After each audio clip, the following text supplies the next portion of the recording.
This week, we are focusing on religions and ethnic groups prominent in the Arab world, and I hope to discuss the history, culture, and modern goals of the Kurdish people and their wish to establish an independent and autonomous Kurdistan.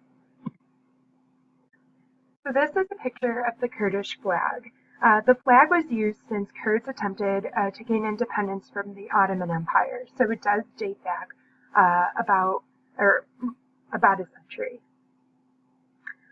It consists of red, white, and green bands and a 21-point sun.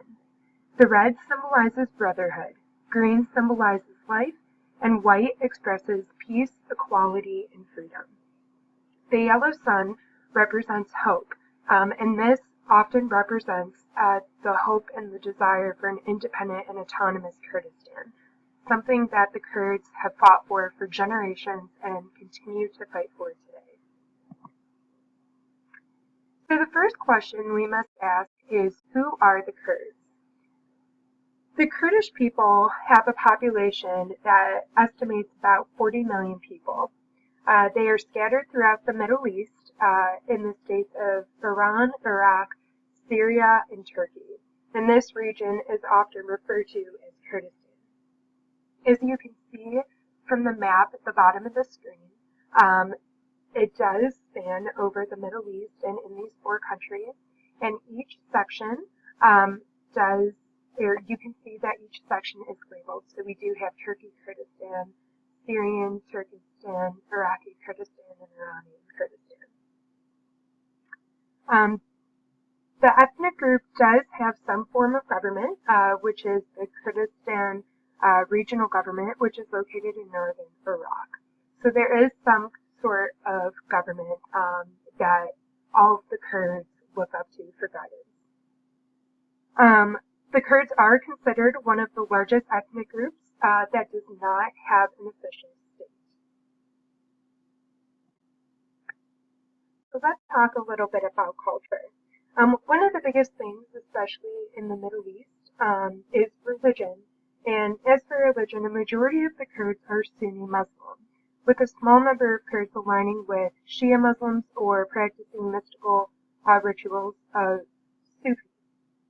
Although Kurds do span across Judaism as well as Christianity and other religious affiliations. Although not having a state of their own, many Kurds tend to align with the Iranian culture. As you can see in the pictures at the bottom of the slide, the Kurds have strong ethnic traditions, which include traditional dancing, food, and dress. The Kurds have autonomous regions in Iraq and Syria. However, nationalist movements are attempting to gain more autonomy in Turkey and Iran, where the ethnic groups hold a large minority. So if we go back to this screen and refer to this map, so in Iraq and Syria, so this region here does have some autonomy from the states that they are within. That is why the Kurdish regional government is located in northern Iraq. But Turkey and Iran do not have as much autonomy, and they continue to work for more autonomy, and national groups are very prevalent in these areas. So let's just give a little bit of history about the Kurdish people.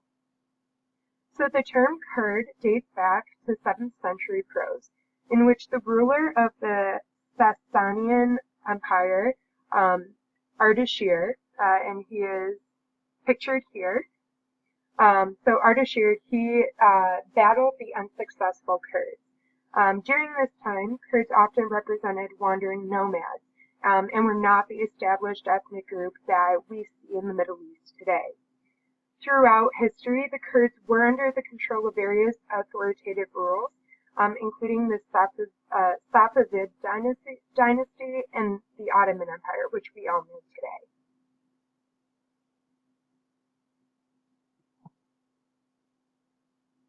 So, because the Kurds are such an important ethnic group in the Middle East, and they have not had their own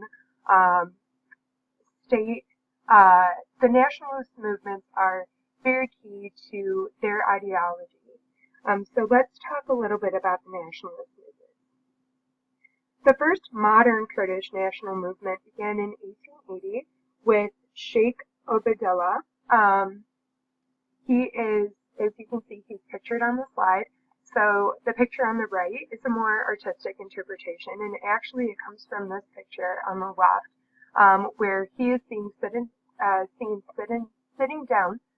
So this is him here, and he is with the American missionary John Cochrane. So Obadullah was a landowner and head of a powerful Kurdish family.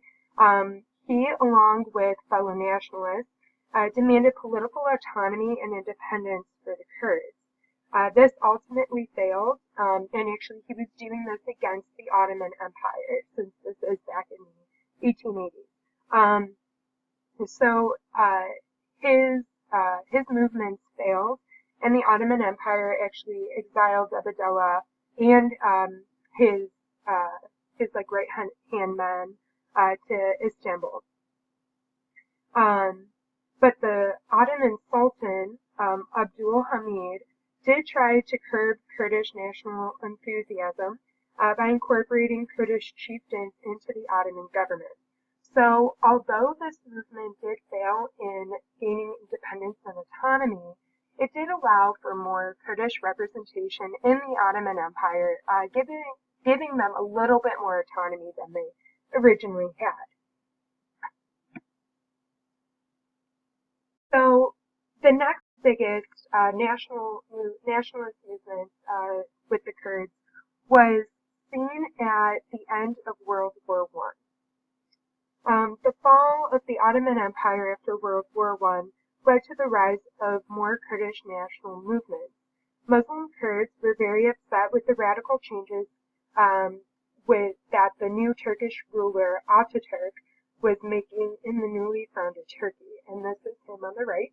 And as you can see, he is dressed in Western attire. Ataturk really tried to modernize Turkey and tried to move away from the Ottoman Empire ideal. So he kind of backed away from Islamic law and tried to westernize Turkey. So they did include Western dress. Women had a little bit more rights. So things were changing, and the Kurds were not happy with all these changes. So in addition, with this new modernizing era and this new leader, the Kurds were hopeful regardless. With the end of World War I, the idea of self-determination was brought out with all these new countries and these people wanting independence. So the Kurds were hopeful that the idea of self-determination would apply to them and that they would be able to establish an autonomous and independent Kurdish state. Ataturk, however, bashed any revolt that arose and did not allow for this to happen. So to kind of quickly fast forward, the Kurds do play a heavy role still today in the Middle East and in Middle Eastern affairs. And this is mainly through their continued push for independence. So if you Google if you just Google Kurds in basically any, the New York Times or any big publication, there will be news articles with them today. So this is an example of one regarding Mr. Abdullah Öcalan. He is a Kurdish revolutionary who was put in jail in the late 1990s because he was a lead he was one of the leaders in the nationalist movement, and that continues today. And this particular movement is done in Turkey, where the Kurds hold about 20% of Turkey's population. So Öcalan heard about the about some of these revolts and nationalist movements that become violent, and that nationalists were taking up arms. And he calls upon his people to use peaceful tactics in order to gain more rights and autonomy from Turkey. So this is just an example of, that the struggle for Kurdistan, or at least more autonomy and more rights from the state, it still exists among the Kurdish people, and that these leaders, even though many of them are imprisoned, still play a vital role. And then the other example I found for current events has to do with the Islamic State, or ISIL, which we all know about, is very prevalent in the news. And they actually got into a tussle with a Kurdish commander and 5 of his men, who did die in a surprise attack by ISIL. And this was in Iraq, northern Iraq. And it was a fight for oil. So the Kurds wanted the oil in order to better their chances for autonomy. Oil is power in the Middle East, and maintaining that land and maintaining that resources is vital to their continued success. But that is also the same for ISIL. They wanted the resources in order to use that to benefit their own goals. If you have any questions, please feel free to comment. Like I said, I was just trying to do a quick overview about the Kurds, their history, their culture, and how their history and culture has led to a modern movement for further autonomy, further rights, and ultimately still a fight for